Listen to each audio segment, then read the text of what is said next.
시간이 되었으므로 우선 문덕수 문학상 기념 포럼 첫 번째 문덕수 시인의 시의 대표 시를 종영하시는 정종우 중앙대 명예교수님께서 춤추는 선들의 변행의 노래라는 제목으로 발표를 해주시겠습니다.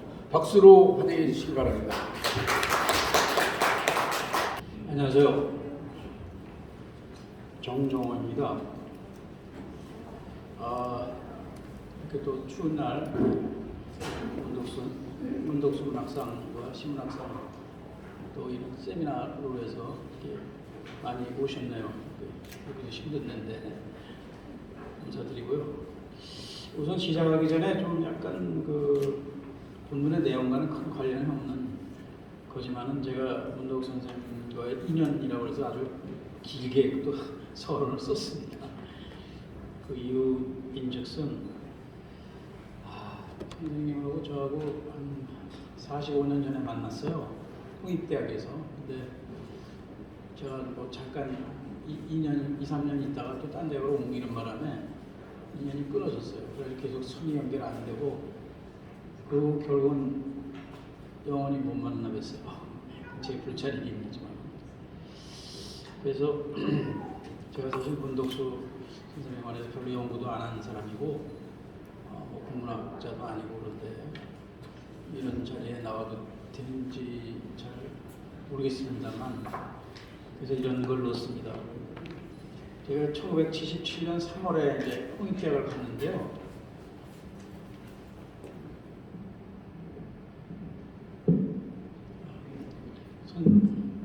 선생님께서 이미 거기 이제 교수로 와 계셨어요. 선생님은 50세 좀 되셨고 저는 그때 30 될까 말까 막 그랬는데 그래서 이제 그래서 첫인상은 상당히 그 엄격한 스승이며 학자의 모습이었습니다. 그때는 선생님을 문인으로서 이렇게 다 뭐 이름을 익히 알고 있었지만은 문인으로서는 이제 보다는 대학에서 만났기 때문에 학자로서 처음에 뵀을 때는 그랬고요. 그리고 제가 대학원 졸업 무렵에 나온 책이 있어요. 그 성문사에서 75년대에 나온 세계문예 대사전이라는 책이 있어요. 우리가 대학원 1학년 때인가 구입을 했는데 이렇게 굉장히 두꺼워. 여러분도 아마 다 보셨을 거예요. 근데 그 책 보고 정말 깜짝 놀랐어요.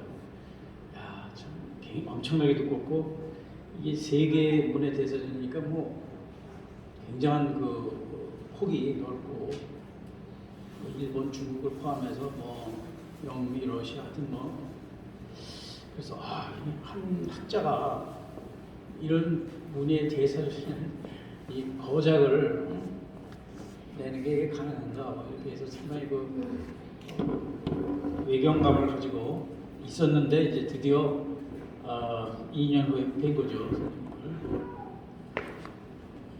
그래서 이제 그리고 이제 그 다음에 이제 그 한 20년 또 못 뵀어요. 저는 뭐 유학도 가고 뭐 그런 바람에. 근데 1990년대 중반에 선생님께서 그 원고 청탁을 보내셨더라고요. 학교로. 여러분 다 아시잖아요. 그 아주 그 독특한 글씨체로 꾹꾹 눌러서 두껍게. 그래서 시문학 원고 청탁서를 저한테 보내셨어요. 그래서 깜짝 놀랐죠. 아마 제가 그때 미국서 80년대 중후반이죠. 초반, 초중반 미국서 공부하면서 이제 그 소위 말하는 새로운 문학 이론, 또 문화 이론 이런 거 뭐 포스트 모더니즘, 포스트 구조주의 등등 뭐 포스트 콜로니얼리즘이라든지 뭐 이런 걸 좀 많이 공부를 해 왔다는 걸 아마 어디서 들으신 것 같아요. 그래서 저한테 또 그렇게 직접 뭐 청탁서를 보내주셔서 제가 아마 한 2, 3회 정도 써 드린 것 같습니다. 그리고 또 한참 또 시간이 갔어요. 2000년도 1월에 제가 그 국제팬 한국본부 전무이사가 돼서 여의도에 있는 팬 사무실을 갔어요. 이제 근무하는 거죠. 일주일에 이틀 근무하는데 거기 보니까 문도국 선생님이 또 계시더라고요. 사진으로. 거기 그 이전에 그 초대 변홍로 회장, 주요섭 회장, 백철 회장, 전숙희 회장 그 후임으로 문도국 선생님 그 사진이 걸려 있더라고요. 그래서 거기서 또 뵀어요. 그래서 좀 선생님하고 인연이 특이합니다. 그리고 그 펜 사무실 또 제가 듣기로는 문도국 선생님이 그 기초 자금을 마련하셨다고 들었어요. 그리고 제가 그 전무가 그때 하는 일이 뭐였냐면 그때 영문 개간지가 있었어요. 코리안 리터러처 투데이라고. 그걸 제가 이제 편집하고 해외 여러 가지 편지 업무 뭐 이런 걸 제가 담당하고 있었는데 그 코리안 리터러처 투데이도 창간호는 김시철 회장님 때 나왔는데 실질적으로는 그 문도국 선생님이 다 뭐 재원이든지 이런 걸 다 마련하셨다는 제가 말을 들었어요. 그래서 그때도 또 선생님을 생각하면서 감사한 마음을 드렸고요. 그리고 2000년도인가 언제 넘어서 책을 하나 보셨더라도 포스트맨이라고 영문 시집 미국에서 출판된 걸 직접 저한테 보내주셨었어요. 하여튼 뭐 그런 좀 여러 가지 저 인연이 있는데 참 문인으로서 또 학자로서 문도국 선생님이 한국문학사에 큰 족적을 남기신 분인데 아쉽게도 이상하게 그 다음에 계속 선이 연결이 안 됐어요. 저하고 돌아가시기 전에 그냥 돌아가실 때까지 제가 못 뵌 거죠. 직접. 그러니까 70대 말에 뵙고 못 뵌 거죠. 이게 참 안타깝고 약간 좀 한스러운 생각이 들더라고요. 그래서 뭐 제가 좀 잡담 비슷하게 말씀을 드린 거지만 저한테는 그 문도국 선생님과의 인연이 상당히 중요한 생기다는 생각이 들어서 감히 여러분께 잠깐 소개드렸고요. 그리고 지난 7월 말에 주최 측에서 여기서부터는 문도국 선생님의 존칭을 생략하겠습니다. 그냥 시인으로 제가 얘기합니다. 문도국 대표시에 대해서 조금 얘기 좀 해달라. 근데 제가 좀 상당히 황당하더라고요. 왜냐면 첫째는 제가 문도국 선생님의 작품을 많이 읽지 않았고 그리고 둘째는 대표시를 또 어떻게 고르느냐 뭐 이런 것 때문에 좀 망설였는데 그냥 하겠다고 그랬어요.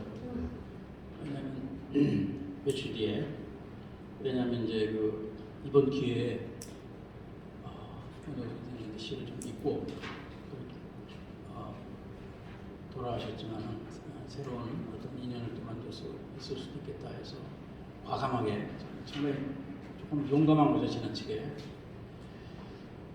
근데 이제 그래서 제가 도서관에 가서 우선 이 책을 빌렸습니다. 이건 다 가지고 계시겠죠? 문도국 시선 2006년에 신문학사에서 나온 이걸 이제 봤어요. 어제 너무 그냥 한 선생님 시가 이제 제가 정확하게 지어보진 않았지만 1000편은 너무 당연히 넘고요. 1000한 200~300편 되지 않을까 생각이 들어요. 근데 거기서 대표시를 고른다는 게 과연 그럼 어떻게 고르나 내가 상당히 그게 제일 고민스럽더라고요. 그래서 제가 이제 여기 있는 것도 다 뒤져봤고요. 시집별로 이렇게 다 이렇게 실려 있잖아요. 그래서 이것도 봤고 또 저는 이제 번역 시집을 이렇게 쭉 봤어요. 일본어 번역 시집, 또 영어로 된 번역 시집도 2개가 있으시고 그래서 번역 시집을 가만히 이렇게 이제 쭉 이제 혹시 중복되는 걸 제가 찾으려고 하는 거죠. 아무래도 번역 시집은 문 선생님께서 자기 시가 대표성이 있는 거를 추천하셨을 것 같아요. 이거 번역하라고. 그런데 딱 거기서 딱 이제 선에 관한 소묘라는 시는 그냥 어딘지 다 들어가 있는 거예요. 번역 시집에. 일본 번역 시집에도 들어가 있고 미국에서 나온 2번 나온 하나는 한국에서 나오고 하나는 미국에서 나온 영역 시집에도 또 요 선에 관한 소묘가 또 대가 실려 있고, 그래서 그것이 대표시겠다. 그리고 이제 문덕수 2004년에 나온 문덕수시 99선이라는 또 책이 있어요. 거기서 보니까 이것도 선생님이 직접 고르신 것 같은데 거기에도 선에 관한 소묘 5편이 다 실려 있더라고요. 바로 이거다. 그래가지고 제가 이제 그 선에 관한 소묘 5편을 대표시로 제 나름대로 이제 작정을 했습니다. 뭐 여러 사람한테 제가 여쭤보려고 그러다가 제가 그냥 했습니다. 제가 여쭤봤고요. 그리고 또 특이한 것은 그게 63년대 2편, 64년에 2편, 65년에 1편 이렇게 63년에서 5년, 그 2년, 2, 3년 사이에 이 손에 가는 소묘 5편이 연달아 나왔어요. 그것도 상당히 의미가 그냥 지나칠 수 없는 중차대한 의미가 있지 않을까. 그때 1963년부터 65년이 뭐 대단히 한반도 격변기였지 않습니까? 4.19 혁명도 있었고 5.16 군사 대타도 있었고, 물론 그 이전에 선생님은 어려서부터 일제강점기와 해방공간, 6.25 등등 한국 현대사를 몸소 다 겪으신 분이긴 하신데, 그래서 그 시점도 상당히 제가 보기에 그때 그 선에 관한 묘사를 연달아 그렇게 5 연작식으로 쓰셨다는 게 좀 의미가 있다. 이렇게 이제 제가 생각을 했습니다.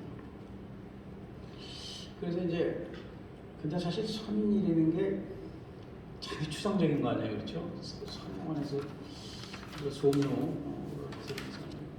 그것도 굉장히 궁금하더라고요. 선생님이 선에 관해서 굉장히 추상적이고 좀 그 막연한 주제인데 그걸 이걸 어떻게 쓰셨을까? 그걸 봤더니 하여튼 이선 2페이지 중간 좀 보면 선에 관한 그 얘기를 좀 썼습니다. 그러니까 선은 우리가 가장 기본적인, 특히 그림에서도 그렇고 가장 기본적인 사회의 출발이라고 볼 수 있습니다. 그래서 이제 선생님도 선을 선생님 선에 대해서 38선, 죽음의 선, 생명의 선, 휴전선, 여러 가지 국경, 그런 선에 관한 그 당시에 그것을 아마 어떤 우리 역사와 우리 인간의 삶의 어떤 굉장히 중요한 하나의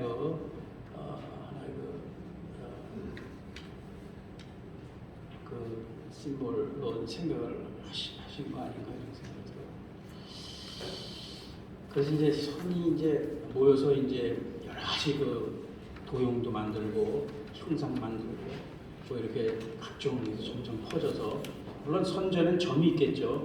점이 모여서 선이 되고 선이 또 다양하게 변화하고, 그래서 나중에 이제 우주로까지 또는 원으로 되는 이제 그런 식으로 이제 파악을 했는데요. 그런 식으로 또 말씀드릴 거지만, 그래서 선생님의 이 선에 관한 소묘 5편이 또 3년에 걸쳐서 선생님 5편이 60년 초에 선생님의 어떤 시 세계 전체, 삶, 또 철학, 문학 그거에 상당히 밀접한 관계가 있다. 이제 그렇게 이제 생각을 하기 시작했습니다.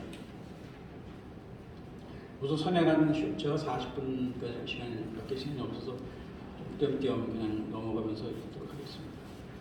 우선 이 페이지 하단에 선에 관한 소묘 1 시작을 하는 첫 연이 굉장히 긴데 한번 읽어보겠습니다.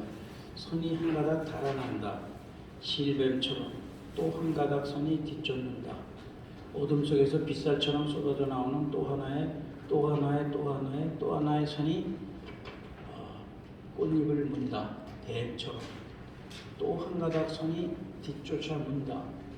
어둠 속에서 불꽃처럼 피어나오는 또 한 송이 꽃이. 그러니까 선생님은 선에 대한 사연 1번에서 첫연에서 벌써 이게 우리가 일반적으로 생각하는 어떤 정태적인 선에 그냥 굉장히 이제 거기서부터 역동적으로 그러니까 나가시는 거죠, 그죠?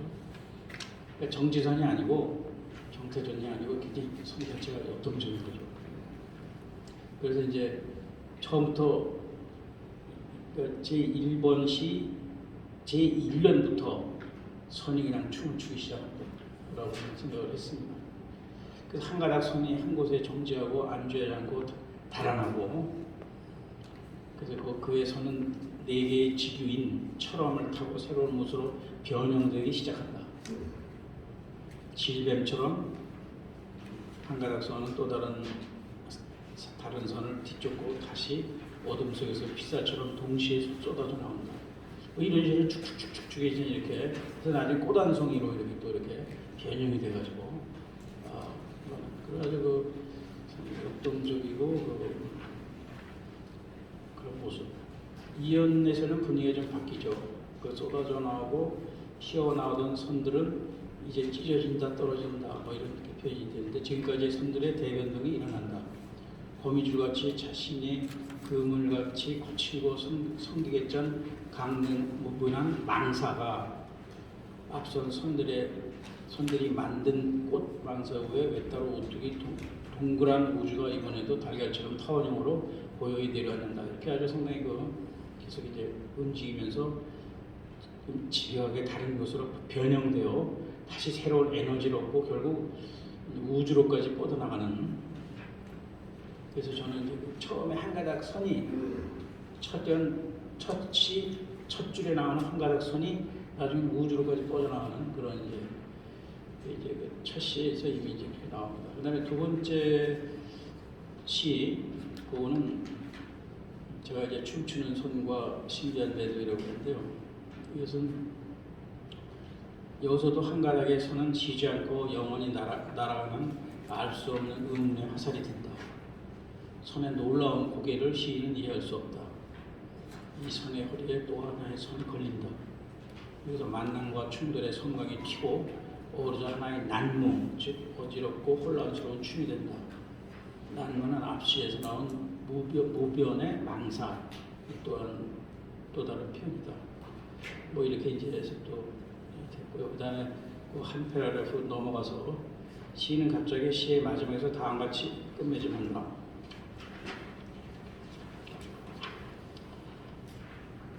과일처럼 주렁주렁 열렸던 원어는 삭아서 떨어지고 일체가 불타버리고 남은 오직 하나 신비한 매듭으로 딱 이렇게 시가 끝나는데요. 원어는 삭아서 떨어진다는 말은 무슨 뜻인가? 자랑스럽게 징거던 수많은 시어들이 이제는 힘을 잃고 수명을 다한다. 그리고 남은 것은 다 타버리고 재 속에 남은 것은 무엇일까? 그것은 신비한 매듭이다. 매듭은 실이나 끈들이 서로 이렇게 엉켜서 이렇게 마디를 이루는 거죠. 그래서 매듭은 여러 선들이 모여 만들어진 마디이다.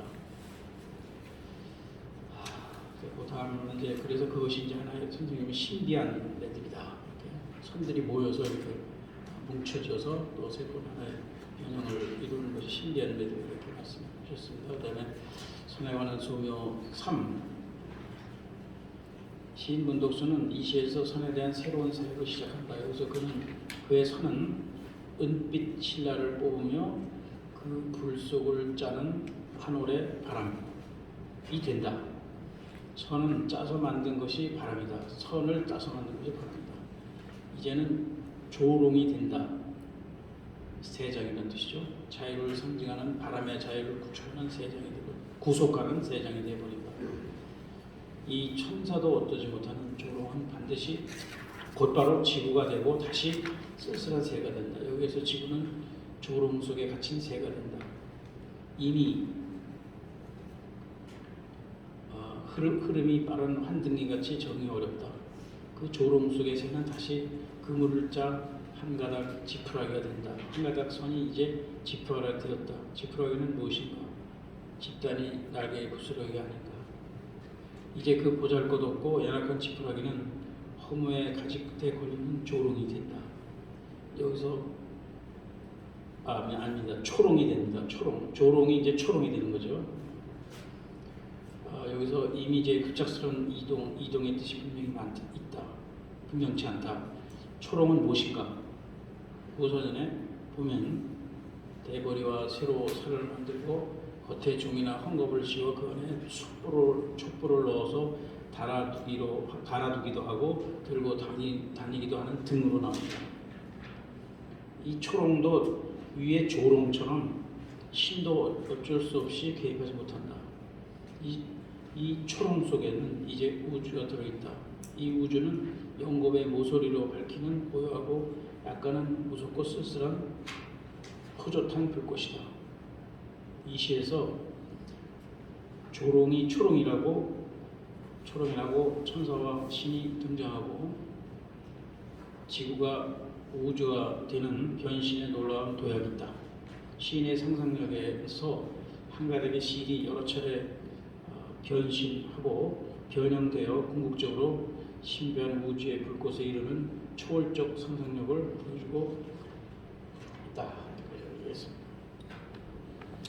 제가 이제 미리 말씀 못 드렸는데 사실 이 선생님의 손에 관한 소묘 이 4-5 작품을 제가 이제 뭐 여기 대해서 뭐 여러 가지 이제 제 나름대로의 그 감상을 쓰지만 저는 사실 아까도 얘기했지만 아주 문덕수 문학이나 문덕수 시 문학을 뭐 전공하는 학자나 아니고 그냥 순수하게 그냥 순진한 상냥한 독자의 그냥 읽기라고 제가 말씀드리고 싶어요. 그냥 뭐 그러니까 만큼 이제 제 읽기에 어떤 한계라든지 허점이 있을 수 있겠죠. 한 상냥한 독자로서 그냥 제 읽은 느낌을 두서없이 적은 거니까요. 그래서 이제 네 번째 그 선에 관한 소문, 4. 여기서 이제 역사에 관한 얘기가 좀 나온다고 좀 봤습니다. 문덕수의 선의 수레는 이번 시에서는 역사로 눈을 돌리고 있다. 다음 이 시에서 선을 묘사하는 첫 부분이다. 그것은 18세기 내장 속을 기생하는 한 마리의 세균. 이것도 상당히 어려운 그렇죠? 이야기가 18세기 내장 속을 기생하는 한 마리의 세균이라고 해서 그것이 성이겠죠. 우선 18세기는 무엇인가? 서구에서 18세기는 이성주의와 발전 진화의 토대로 둔 계몽주의와 근대성의 시대이다. 정기왕의 발명과 더불어 시작된 산업화와 초기 자본주의 시대, 식민제국주의 시대이다. 18세기는 20세기의 모체이다.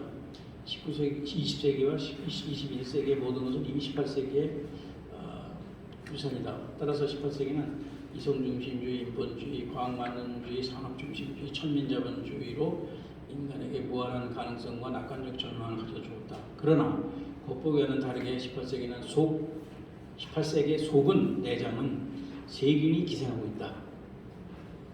서구 18세기죠. 19세기, 20세기, 21세기는 인간 문명과 문화의 모든 나쁜 것들은 이미 18세기에 배태된 것이다. 그 세균이 인류사회에 큰 질병을 일으키는 것이다. 환경 생태 파괴라든지 신문 제국주의, 백권과 착취, 천문 자본의 타락, 인류사회에서 큰 빈부격차, 민족과 종족 간의 갈등, 전쟁, 그런 근대의 후유증.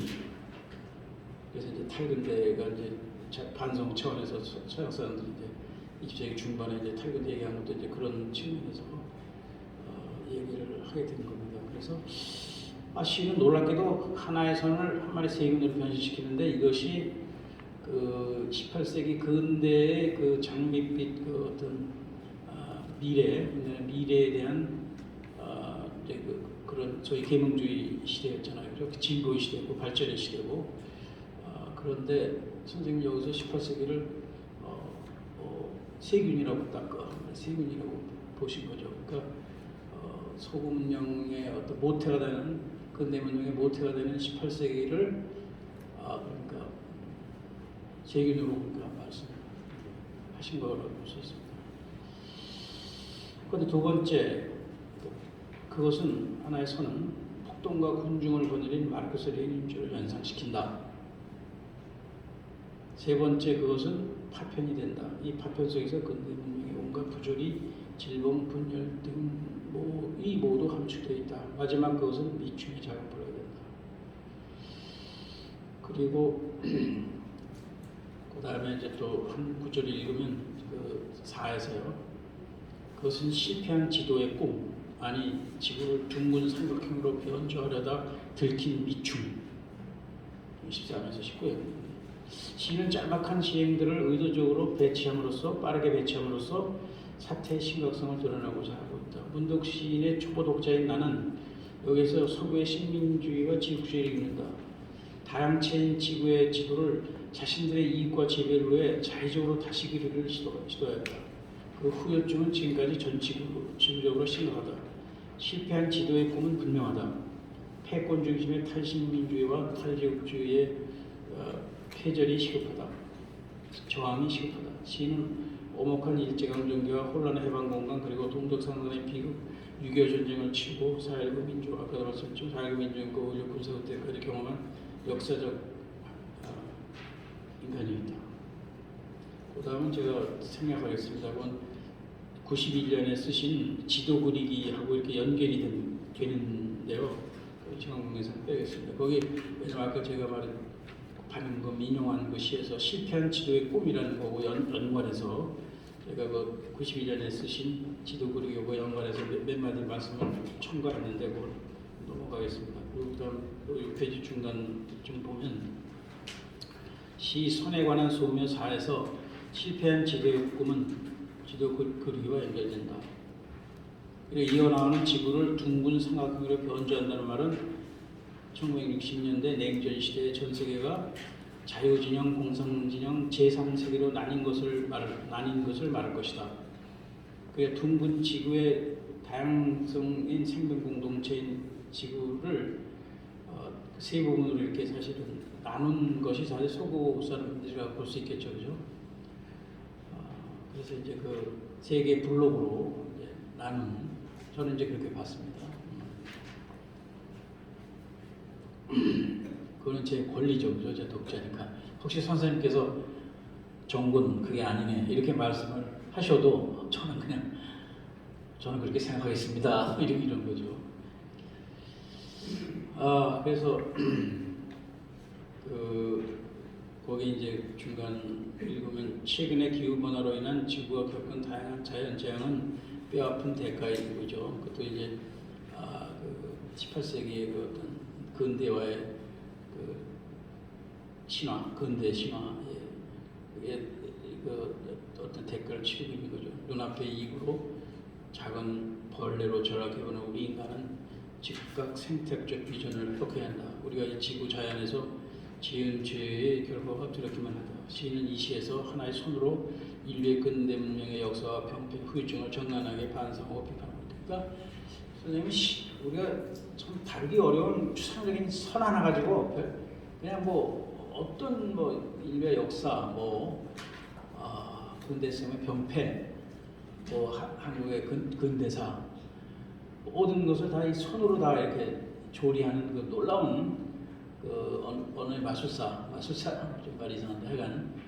그런 거 아닌가 하는 생각을 했습니다. 그 다음에 손에 관한 소묘 5번째 마지막 시인데 55년에 발표하신, 그래서 저는 이제 현실에 눈을 돌리다 이렇게 이제 부제를 붙였습니다.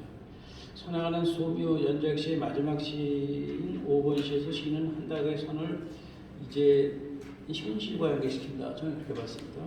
그래서 이 시는 25행이나 되는 시지만 한 번도 연으로 나누지 않고 연속적으로 숨가쁘게 진행됩니다. 그리고 한가닥 손이 여인대의 손목을 묶어보고 몇 번이고 내 모가지를 금빛으로 졸라보고 병못에서 풀려나온 노끈이 누나의 모가지를 졸라주겠다.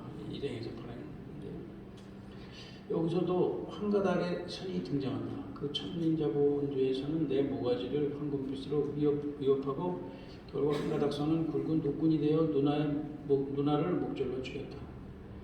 극심한 냉전 시대의 남북 인연 대립과 4.19 혁명과 이승만 정권의 독재에서 황공 제1 경직된 상황 속에서 언론과 창작의 표현의 자유가 저당 잡힌 시대의 절기이라 그 선은 경부선 레일이 되어 근대화의 여건이 된다. 그 선은 사리의 나뭇가지로 바뀐다. 여기서 목 잘라 죽은 누나는 누구인가? 아마도 일제강점기 말 태평양전쟁 후반기 40년대 초반에 동아시아 갑자기 끌려갔던 정신대성일 수도 있고 또 한탕 산업화정 초기에 공장 여공들이었을지도 모른다고 저는 생각을 했습니다. 남편이 없습니다. 이 시의 마지막 부분에서 한 가닥 선이 세계화가 시작되는 시대에서 무엇을 할 것인가?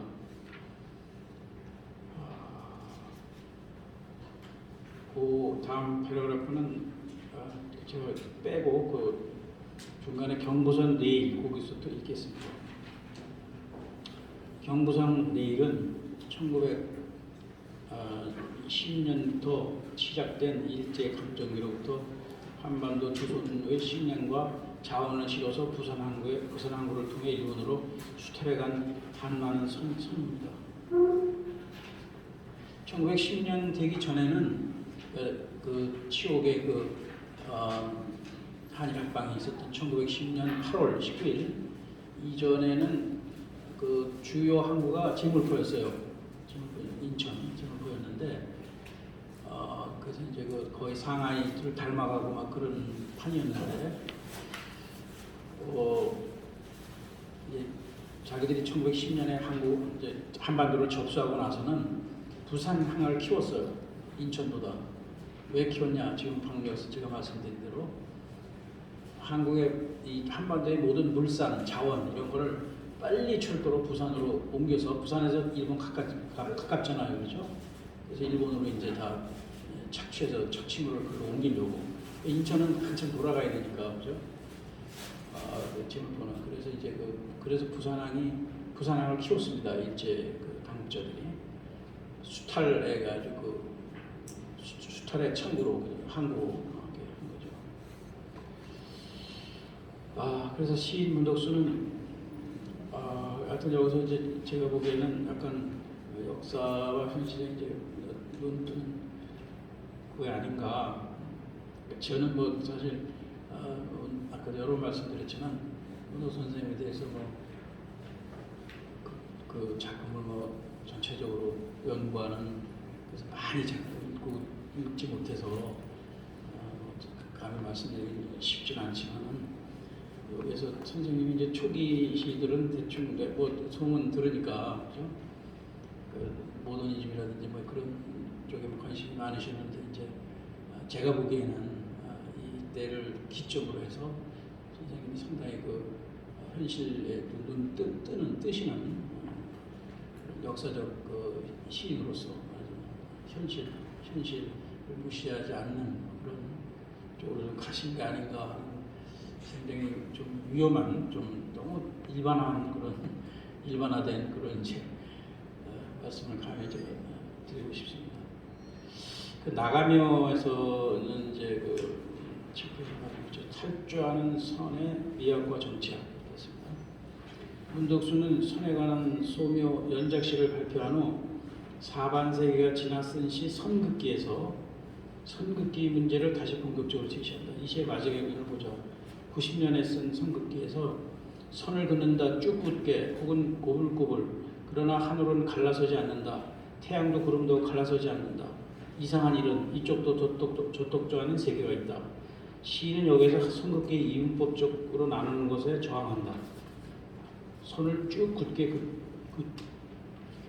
긋던 또는 꾸불꾸불하게 긋던 이상한 일은 서로 분명하고 서로 통하지 않는 두 개의 영역을 나뉘는 것을 실패했다. 그러니까 선생님 이제 이 휴전선 그런 거 휴전선을 상당히 이제 생각을 많이 하신 것 같아요. 민족 분단의 아픈 죽음의 선, 그죠? 민족을 죽이는 선이죠. 시인은 이쪽과 저쪽이 나뉜 세계가 아니라 이쪽과 저쪽이 나뉘지 않는 세계를 꿈꾼다. 문덕수의 선은 휴전선처럼 줄어나는 선이라 계속 이어나가면서도 서로 화합하는 선을 바라고 있다. 그는 자신이 오래전 선에 쓴 선에 관한 시, 그러니까 우리가 지금 5편 읽기 60년대 초에 쓰신 시를 떠올렸을 것이다. 자신이 생각했던 유연한 선, 화합의 선에 대한 생각이 위협받고 있었다. 유신 독재를 지나 신군부 시대가 열리고 한국 사회는 좌우대립, 보수와 진보 대립, 계층 간의 갈등, 민주화 투쟁 등으로 여러 개의 선으로 분열되어 찢기고 있는 상황에 분노하고 절망하고 있다. 그렇게 그 다음 생략하고 그 다음 패러그래프 시간이 5분 정도 남은 거네요. 그래서 문독수에서는 계속 또 다른 껍질을 바꾸면서 탈주하여 득이라는 변신과 변형을 끊임없이 시도되고 있다. 문독수에서는 전과 같은 영토화를 거부하고 탈영토라는 선이 된다. 이것이 바로 드레즈 가타르게 말하는 탈주의 선이다. 선은 세 가지로 나뉜다. 첫째 선은 견고한 분할선, 이양대립적인 분절의 체계를 유지하는 선이다. 두 번째 선은 유연한 분할선이다. 마지막 선은 두 선을 파열시키고 탈영토하여 창조적으로 재영토화되는 선이다.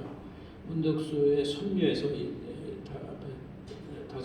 선묘에서 보이는 선은 지속동안 되기를 통한 영토를 벗어나면서 창조적인 변화를 동반하는 탈주의 선이다.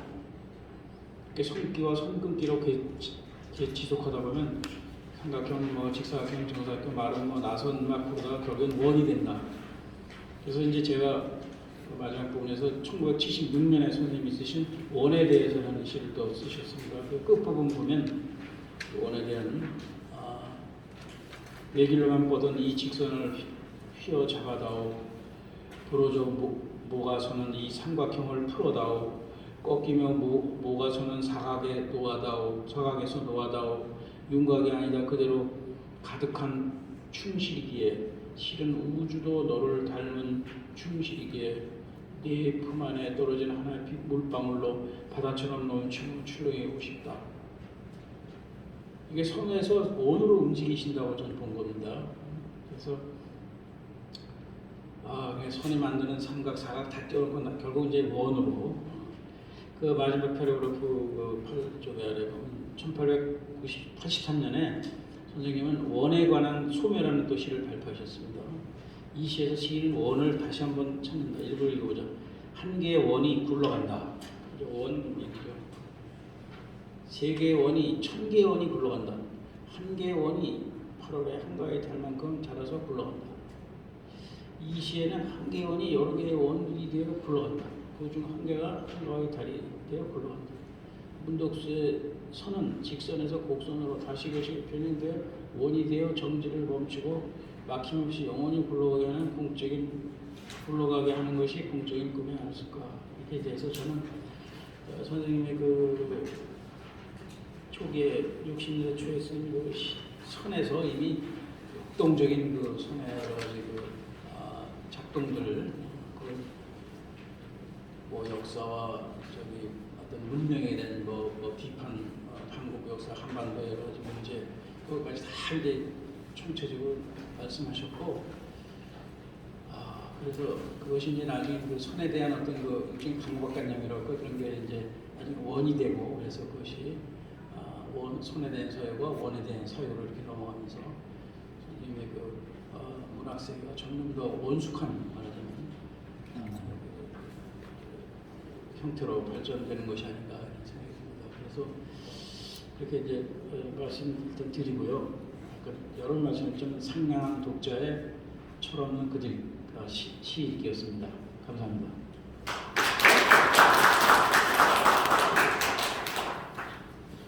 예, 질문 있으시면 손을 들어주십시오.